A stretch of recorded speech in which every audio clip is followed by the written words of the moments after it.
Alright, so we talked in part 1 about fat burning cardio and exactly what you have to do to get it, right? Straight, simple. Let's not get into like confusing things and everything. I gave you a quick example. Try it out, and if you don't believe me, if you don't, just question me. I'm not saying listen to me, but do it, see how you feel, try it out on your own, and then test it out, see how your body feels, see how your body works with it, and then you find out if it's the right thing or not for you, right? There's no there is no individual blueprint for everybody, so you got to test it out to see which one works best for you and which one doesn't. Okay.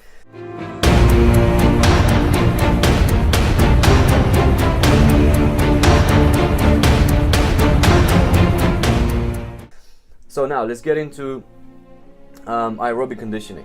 Okay, what this is about is, for example, if you're getting ready for a marathon, when you get ready for a marathon, you can't do what I just explained in part 1 about fat burning. You have to do a completely different training. Like, for example, you need like every single day to do a specific amount of running time.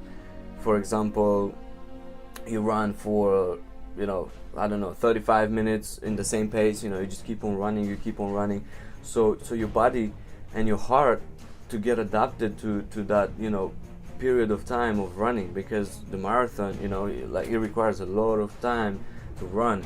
So in order to adapt your body to that and train it and retrain it and master it and then remaster it, it requires daily actions for that, to keep on doing it, so your lungs and your heart and your whole body to get used to that type of training, right?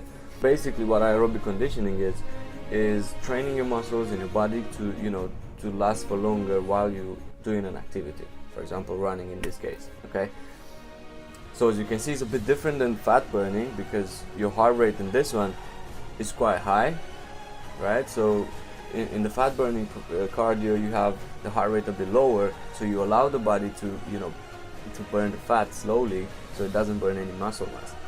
But in this type of training, in aerobic conditioning, you have to be very careful with your muscle mass, because it will burn it out, because you will run longer than your body actually burns those carbs, so it goes straight into the muscle mass to help you keep on running for longer.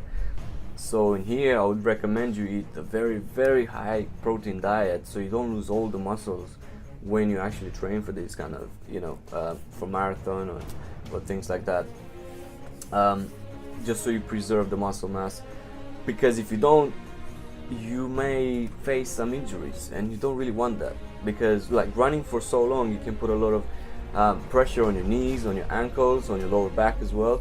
So you got to be very careful how you play around with this. And again, just be a student, right? Study every single thing that you're about to do. Don't just go in there blindly and stupidly and just think I've seen it somewhere, it might work, it might not. Just study it before you go into it, and then try it out slowly, and then see if it works, see how your body reacts to it, and then keep on doing it if it works. If it doesn't, change it up, switch it up, and just try something different. Okay, now let's go into the last one, which is the muscle building cardio, and which is probably the best one that I would usually recommend, and the one that I personally do as well, because I'm not really a fan of running and most people aren't. So because of that, you gotta do something else instead to to still keep your cardio up, but doesn't necessarily mean you have to run. Okay, so let's find that out in the next video. And number 3, the muscle endurance cardio. Okay.